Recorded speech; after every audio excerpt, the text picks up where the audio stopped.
বলো মুসলমানের সন্তান, আর কতবার বললে তুমি নামাজ পড়তা?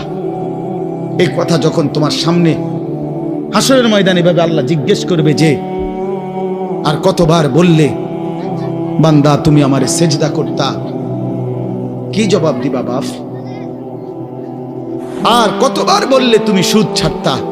30 বছর মুসলমান সুদ খায়,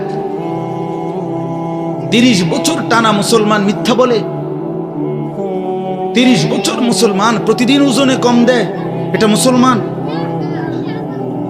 30 বছর ধরে মুসলমানের ঘরে প্রতিদিন রঙিন টেলিভিশনে নাচ গান নর্তকীর ছবি চলে, প্রতিদিন টেলিভিশন চলবে, এটা জিন্দেগি? এটাই জীবন? 60 বছর বয়স আপনি এখনো বিড়ি সিগারেট খাবেন, এটাই কথা ছিল?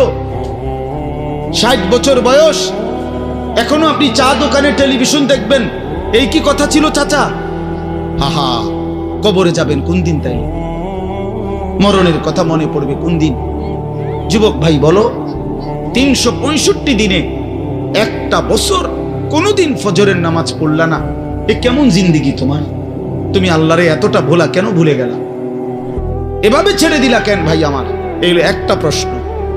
আরেকটা প্রশ্ন হলো, লাকাদ মান্নাল্লাহু আলাল মুমিনিনা ইজ বাআসা ফীহিম রাসূলাম মিন আনফুসিহিম।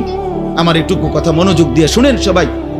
নবী সাল্লাল্লাহু আলাইহি সাল্লামের ব্যাপারে আল্লাহ বলছে, বান্দা, হে আমার ইমানদার বান্দা, এই পৃথিবীর সমস্ত নিয়ামত আমি দিয়েছি সবার জন্য।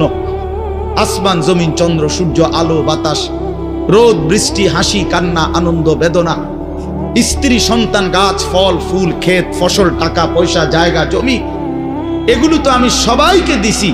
কিন্তু তোমরা ইমানদারগণ শুনো, আমি মহান আল্লাহ রাব্বুল আলামিন তোমাদের জন্য একজন আলাদা আমার সর্বশ্রেষ্ঠ রাসূল, কলিজার টুকরা, আমার সবচেয়ে প্রিয় মাহবুব, আমার বন্ধু, আমার আখিরি রাসূল নবী মুহাম্মদুর রাসূলুল্লাহ সাল্লাল্লাহু আলাইহি সাল্লাম, তাকে আমি তোমাদের জন্য দিয়েছি।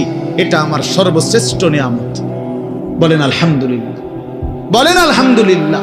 তো আল্লাহ নবী সাল্লাল্লাহু আলাইহি সাল্লাম, আপনাদের কাছে এই কথাটা বলি, যুবক ভাই তোমাদের কাছেও বলি, হাসরের ময়দানে মনে রাখো ভাইয়া, নবী সাল্লাল্লাহু আলাইহি সাল্লাম উম্মতের আমলনামা দেখবে, উম্মতের আমলনামা দেখবে নবী।